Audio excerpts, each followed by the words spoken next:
The autumn wind carried a mix of fallen leaves and excited screams across the parking lot of Devil's Gate Haunted House. Staff Sergeant James Cooper hadn't planned to be there that Friday evening. After finishing his shift at Fort Bragg, where he trained new recruits in hand-to-hand combat, he had just wanted to grab some takeout and head home. But something about the scene before him made him slow down his old Ford pickup. The haunted house stood on the outskirts of town, a converted warehouse that had been transformed into what locals called the scariest attraction in 3 counties. Its walls were painted black, with fake blood splatters that glowed under the purple UV lights. Plastic skeletons and torn fabric moved in the breeze, creating shadows that danced across the ground. Cooper was no stranger to real fear. 3 tours in Afghanistan had taught him the difference between manufactured scares and genuine danger. As he pulled into the parking lot, his trained eyes noticed something that others might miss. Near the entrance, a group of bikers lounged against their motorcycles, their leather vests decorated with patches that Cooper didn't recognize from any legitimate motorcycle club he knew. The soldier watched as families approached the ticket booth, trying to avoid the bikers' intimidating presence. Some parents held their children closer, while teenagers in groups pretended not to notice the rough-looking men. Cooper counted 7 bikers in total, each one built like they spent more time in prison yards than gym yards. The largest of them, a man with a gray-streaked beard and arms covered in faded tattoos, seemed to be their leader. He stood slightly apart from the others, smoking a cigarette and watching the crowd with predatory eyes. Every few minutes, he would approach different groups, saying something that made them reach for their wallets before hurrying past. Cooper pulled into a spot at the far end of the lot, where the yellow lights from the haunted house barely reached. He sat there for a moment, debating whether to get involved. At 34, he wasn't looking for trouble.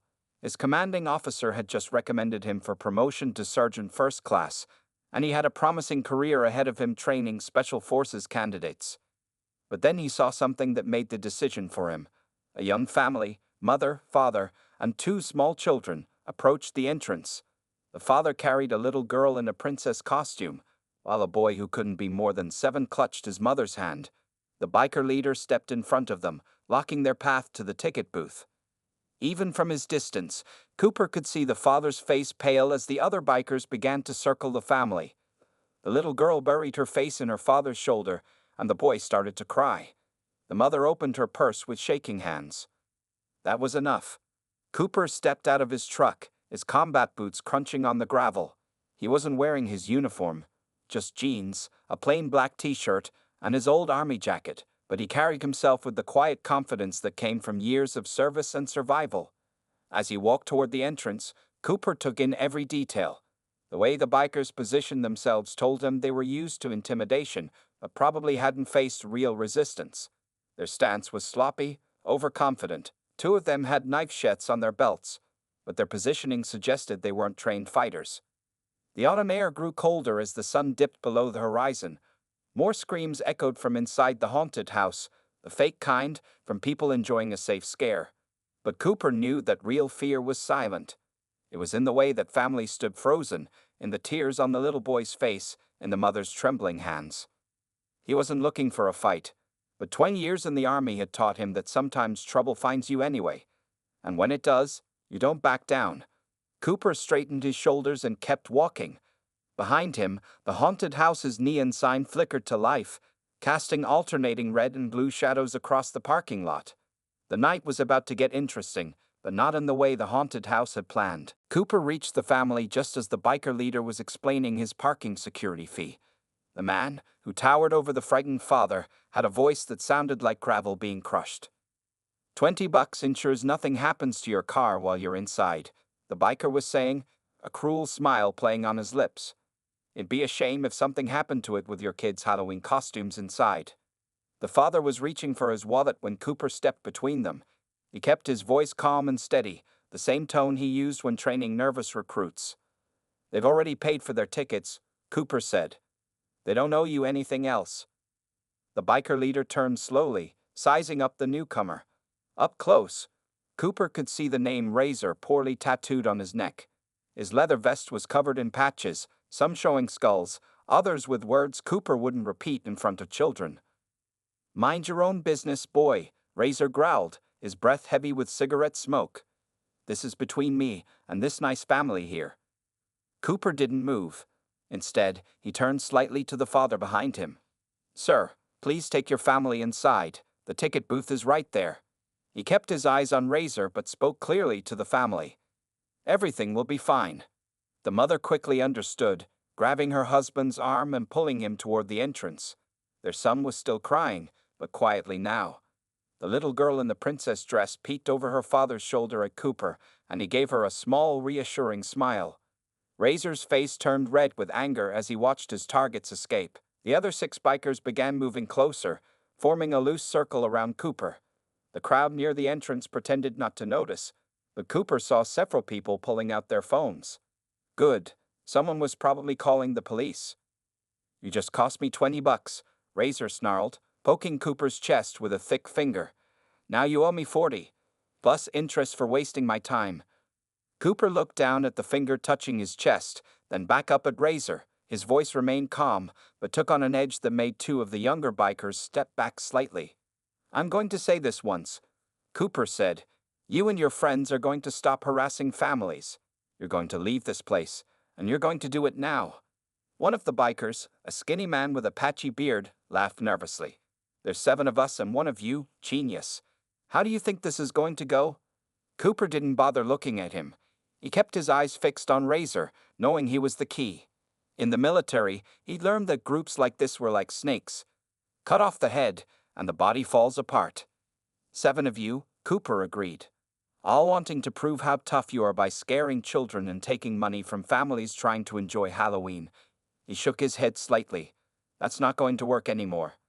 Razor's face twisted into an ugly sneer. He reached into his vest, probably for a weapon, but Cooper was already moving. Years of combat training took over. His left hand caught Razor's wrist before it could pull whatever was hidden, while his right hand pressed against the biker's elbow, using the man's own movement to spin him off balance. Razor stumbled, surprised by how quickly his attempt at intimidation had been countered. The other bikers shifted uncertainly, not used to seeing their leader handled so easily. "We can take this somewhere more private," Cooper suggested, his voice still eerily calm. "Inside the haunted house, maybe, where there aren't families and children watching." He saw the fear flash in Razor's eyes, real fear, not the fake kind people paid to experience inside. The biker leader knew he had just started something he couldn't easily finish. The neon lights from the haunted house cast strange shadows across the parking lot, making the scene look almost surreal. The recorded screams from inside mixed with the wind, creating an ominous backdrop to the tense standoff. Cooper waited patiently. He had learned in Afghanistan that sometimes the most dangerous moment was when you gave your opponent a choice. But he had also learned how to read people, and he could see the wheels turning in Razor's mind as the biker tried to find a way to save face without risking a real fight. The moment stretched like a rubber band about to snap. Razor looked at his gang, then back at Cooper, his pride wrestling with his instinct for self-preservation. Finally, he made his choice. Inside, Razor growled, jerking his head toward the haunted house entrance. "We'll see how tough you are in the dark." Cooper had expected this. Bullies always looked for any advantage they could get. The darkness of a haunted house might seem like the perfect place for an ambush, but they didn't know that darkness had been Cooper's friend during countless night operations. "After you," Cooper said politely, gesturing toward the entrance. He watched as the 7 bikers exchanged glances, then started moving toward the door. Cooper noticed how they walked, the way their shoulders tensed, how their hands kept twitching toward hidden weapons. He counted at least 3 knives and suspected there might be worse weapons concealed in their vests. The ticket taker, a teenage boy with dyed black hair and fake blood on his face, looked nervously between Cooper and the bikers. Cooper pulled out his wallet and handed over enough money for 8 tickets. "If anyone asks," Cooper told the boy quietly, "tell them everything's under control, but you might want to call the police anyway." The boy nodded quickly, already reaching for his phone. The entrance to Devil's Gate Haunted House was designed to look like a giant demon's mouth, complete with fangs and glowing red eyes. As they walked in, Cooper could smell the artificial fog machine and hear the recorded sound of chains rattling. The first room was dimly lit with purple lights, creating shadows that danced across the fake cobweb-covered walls. Razor turned to face Cooper, his confidence returning in the dark space. "Last chance to pay up and walk away," he said, cracking his knuckles. "Otherwise, you're about to have a real bad night." Cooper took in his surroundings with practiced efficiency. The room was about 20 feet square, with 2 exits, the way they came in and a dark corridor ahead. Fake skeletons hung from chains in the corners, and old furniture was scattered around to create obstacles. The fob machine made visibility poor, but that worked in Cooper's favor. "You know," Cooper said conversationally, "in the military, they taught us something interesting about fighting in confined spaces." He took off his jacket slowly and placed it carefully on an old chair. "Would you like to know what it is?" The bikers spread out, trying to surround him. They moved clumsily in the dark, bumping into props and each other. Cooper stood perfectly still, letting his eyes adjust to the low light. "In tight spaces," he continued, his voice eerily calm, "the person with the most training usually wins. Because it's not about size or numbers anymore. It's about knowing how to move, how to use the environment." One of the younger bikers lunged forward suddenly, swinging a chain. Cooper stepped aside smoothly, letting the chain hit a wooden chair instead of him. The crash echoed through the room, mixing with the haunted house's sound effects. "That's one," Cooper said quietly. The next few seconds were a blur of motion. 2 more bikers rushed him from different angles. Cooper moved like water between them, using their own momentum to send them crashing into each other.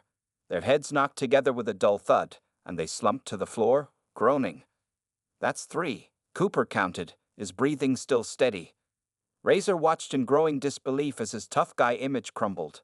The remaining bikers hesitated, looking to their leader for direction, but Razor was starting to realize they had made a serious mistake. In the distance, Cooper could hear the faint sound of police sirens. He had maybe 5 minutes before they arrived. 5 minutes to teach these bullies a lesson they wouldn't forget. "You wanted to see how tough I am in the dark?" Cooper asked, his voice barely above a whisper now. "Let me show you what real training looks like." The fog swirled around his feet as he moved forward, his stance relaxed but ready. The remaining bikers backed away, suddenly unsure about their chances in this dark, cramped space with a man who seemed to become more dangerous with each passing second. The haunted house's strobe lights kicked in, turning the fight into a series of frozen moments.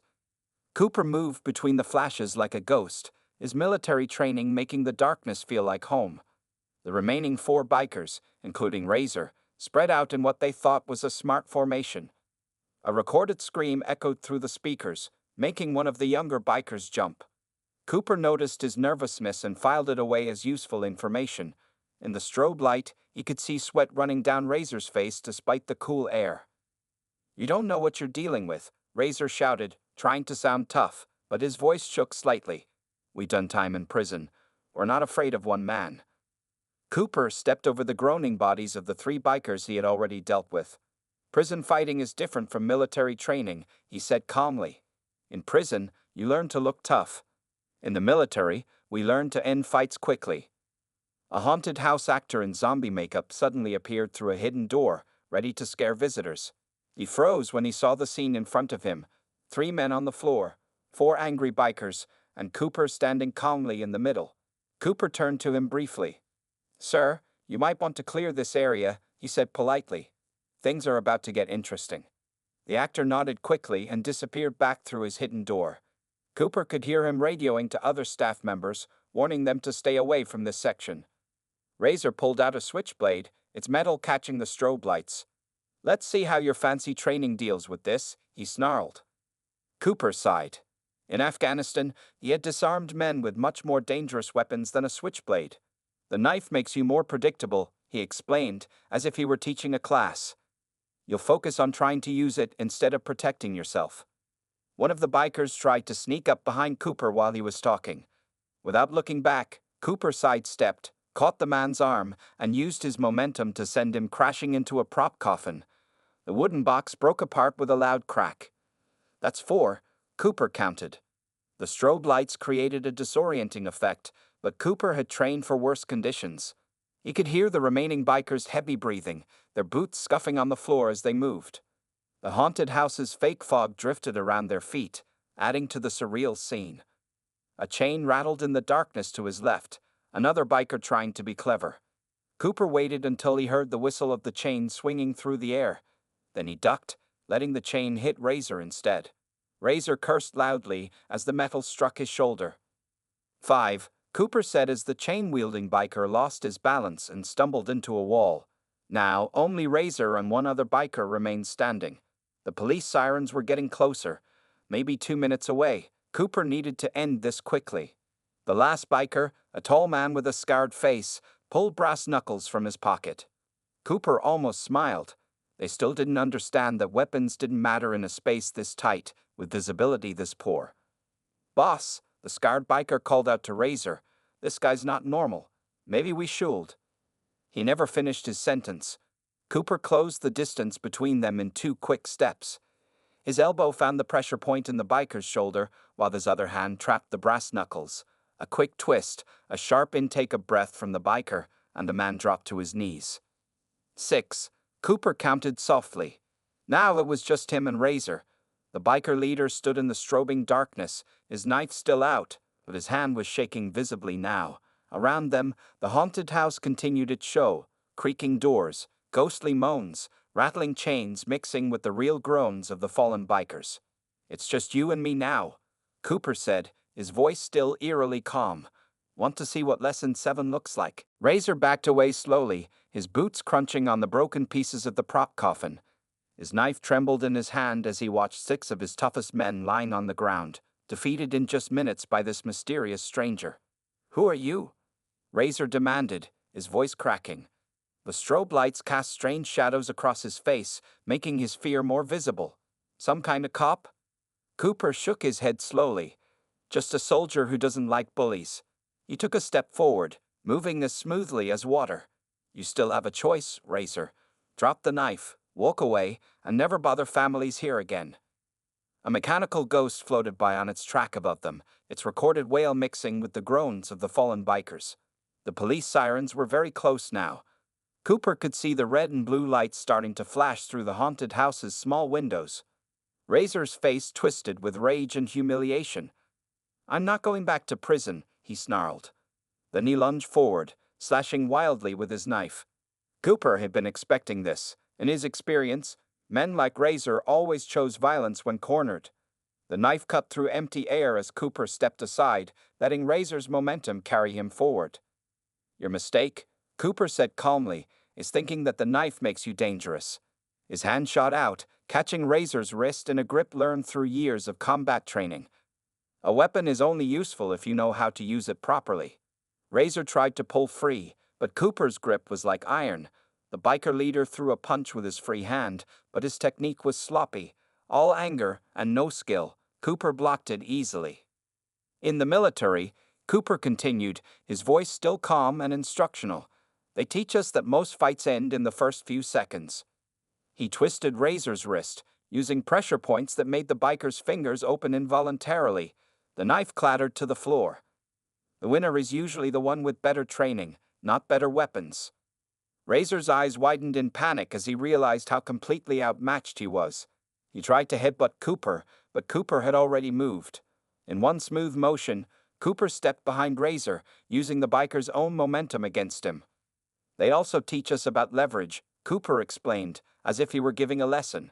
His foot swept Razor's legs out from under him while maintaining control of his arm. How the biggest man can be taken down by someone who understands the body's weak points. Razor hit the ground hard, landing face first in the fake fog that swirled across the floor. Cooper kept hold of his arm, applying just enough pressure to keep him down without causing serious injury. The haunted house's front door burst open, and flashlight beams cut through the fog and strobing lights. 2 police officers entered, guns drawn, followed by the haunted house's security team. "Everything's under control," Cooper called out calmly, "though you might want to have some paramedics check these gentlemen. Nothing serious, just some bruised bodies and egos." The officers quickly took in the scene. 7 bikers scattered across the floor, most groaning or unconscious, and Cooper standing calmly over their leader. One of the officers, an older man with gray hair, holstered his weapon and pulled out his handcuffs. "We've been trying to catch these guys for weeks," the officer said, cuffing Razor. "They've been running this protection racket at several businesses in the area." He looked at Cooper with newfound respect. Mind telling us how one man took down 7 armed bikers? Cooper shrugged modestly. Just some basic military training. Nothing special. He helped Razor to his feet, steadying the shaken biker. Though I think these gentlemen might want to reconsider their career choices after tonight. The haunted house's fake fog was starting to clear as more officers arrived. In the now steady light, Cooper could see the full extent of what had happened. None of the bikers were seriously hurt. He had made sure of that, but their reputation was destroyed. The mighty gang that had terrorized families had been dismantled in minutes by one soldier. The next hour turned the haunted house parking lot into a sea of flashing police lights. Officers led the handcuffed bikers to waiting patrol cars while paramedics checked their injuries. Cooper sat on the hood of his pickup truck, giving his statement to Detective Sarah Martinez, who wrote quickly in her notebook. "So you're telling me," Martinez said, looking up from her notes, "that you paid for tickets to the haunted house just so you could fight these guys where no families would see?" Cooper nodded, taking a sip from the coffee that one of the haunted house staff had brought him. Seemed like the responsible thing to do. Didn't want any kids seeing something they shouldn't. The detective shook her head in amazement. "We've been after Razor's gang for months. They've been running protection rackets at businesses all over town. Nobody would testify against them because they were too scared." As they talked, Cooper noticed the family from earlier, the one with the little girl in the princess costume, talking to another officer. The father kept pointing toward Cooper, and the little girl was smiling now, no longer afraid. "Looks like you'll have plenty of witnesses now," Cooper said, watching as more people came forward to give statements. Many were filming with their phones as the police led Razor to the last patrol car. The haunted house owner, a tall woman named Mrs. Chen, walked over to where Cooper sat. She had been inside reviewing the security footage with the police. "Our cameras caught everything," she said, her voice full of gratitude. "The way you handled it. I've never seen anything like it. Where did you learn to fight like that?" Cooper smiled modestly. "Just military training, ma'am. Spent some time in special forces, teaching hand-to-hand combat to new recruits." A young officer nearby overheard this and turned around quickly. "Wait, are you Staff Sergeant Cooper? From Fort Bragg?" Cooper nodded, surprised to be recognized. "Sir, I took your combat course last year," the officer said excitedly. "That thing you did with the chain guy, was that the redirect technique you taught us?" "Good to see you're remembering your training, Phillips," Cooper said, recognizing his former student. "Though I hope you're not having to use it too often in police work." More people gathered around as word spread about who Cooper was. The teenage ticket taker who had called the police was telling everyone how calm Cooper had been. Parents who had been there earlier came back to thank him, some bringing their children who wanted to meet the hero soldier. Mrs. Chen pushed through the crowd.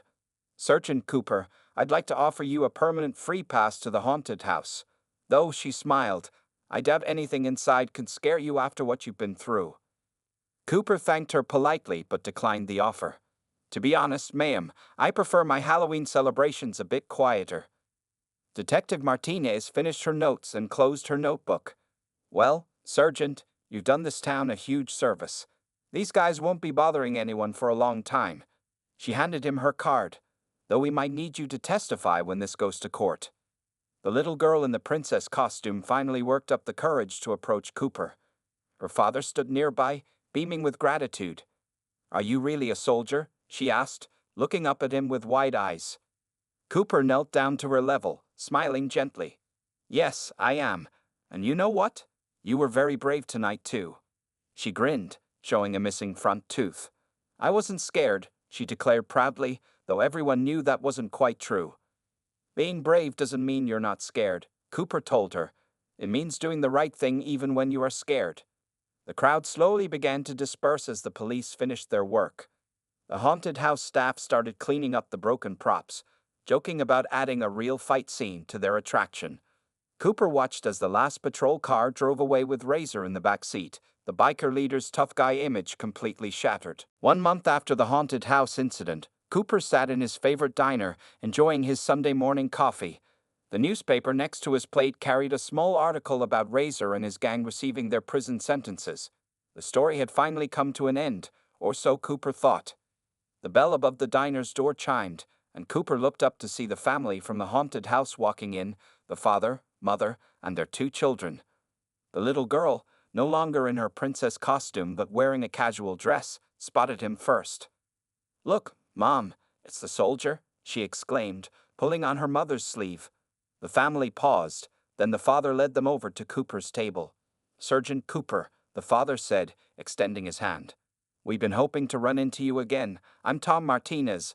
This is my wife Sarah, and our kids Emma and Jack." Cooper stood and shook their hands, smiling warmly at the children. "Please, join me if you'd like," he offered, gesturing to the empty seats at his booth. As they settled in, Emma, the little girl, pulled something from her backpack.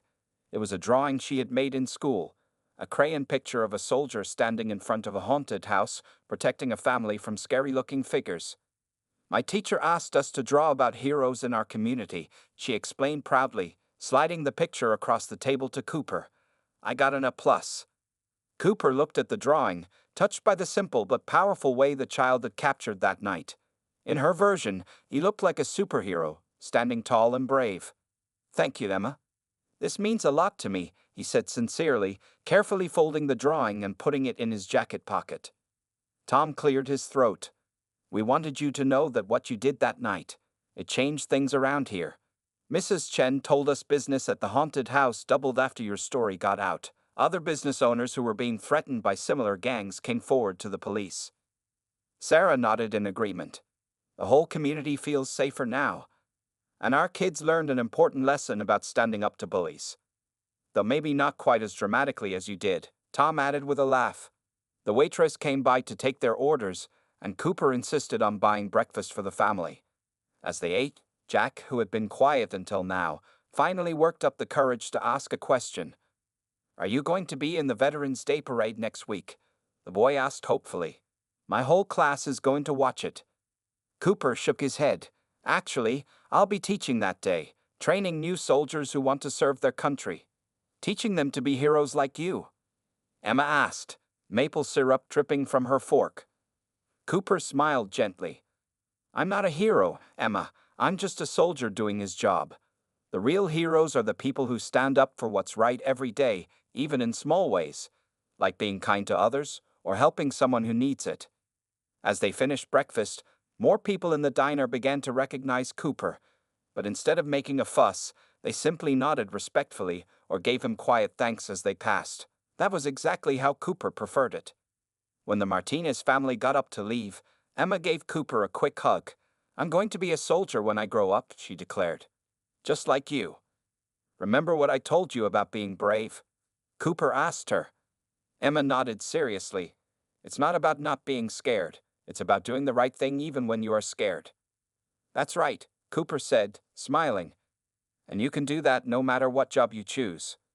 As he watched the family leave the diner, Cooper thought about how one unexpected night had created such positive changes. He pulled out Emma's drawing again, looking at the crayon soldier standing guard at the haunted house. Maybe being a hero wasn't about dramatic fights or taking down bad guys. Maybe it was about showing others that one person standing up for what's right could inspire an entire community to be braver, kinder, and stronger together. The story of what happened at Devil's Gate Haunted House spread through the town like wildfire over the next few days. Local news stations ran the security camera footage, showing how one soldier had taken down 7 notorious bikers without causing serious injury to anyone. The internet nicknamed him the Haunted House Hero, though Cooper found that name a bit embarrassing. On Monday morning, Cooper walked into Fort Bragg for his regular training session with new recruits. He noticed people looking at him differently, whispering as he passed. His commanding officer, Captain Reynolds, called him into his office first thing. "Quite a weekend you had, Cooper," Reynolds said, pointing to the newspaper on his desk. The front page showed a picture of Cooper talking to the police outside the haunted house. The headline read, "Special Forces Instructor Stops Criminal Gang at Local Halloween Attraction." "Just happened to be in the right place at the right time, sir," Cooper replied modestly. Reynolds leaned back in his chair. "The police chief called me personally to praise your handling of the situation. Said you showed exceptional judgment, used minimum force, protected civilians, and kept property damage to a minimum." He smiled. "Though I hear Mrs. Chen had to replace a prop coffin." Cooper shifted uncomfortably under the praise. I offered to pay for that, sir. She refused, I assume? Reynolds asked, knowing the answer.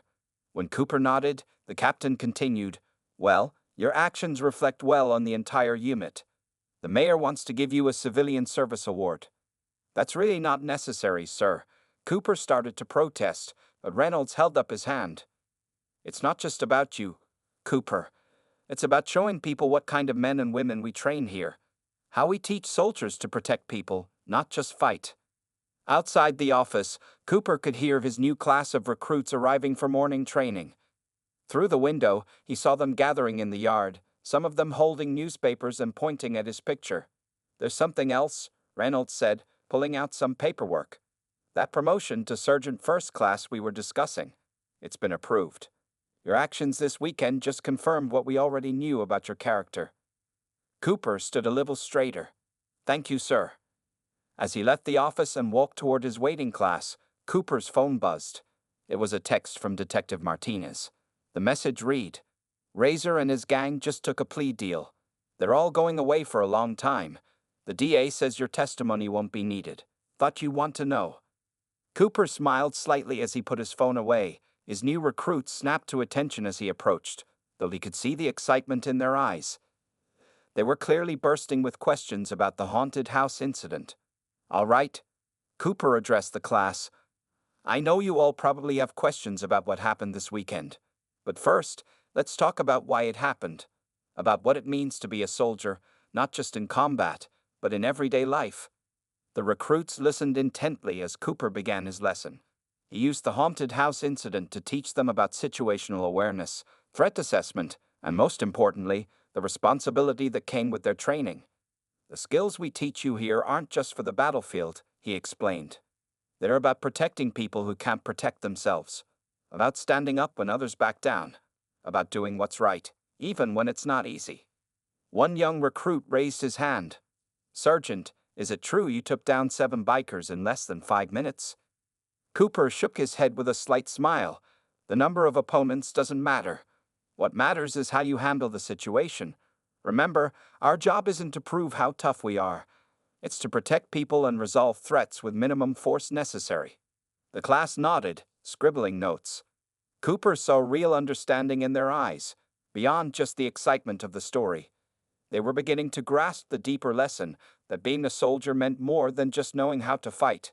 It meant knowing when and why to fight, and more importantly, how to protect others.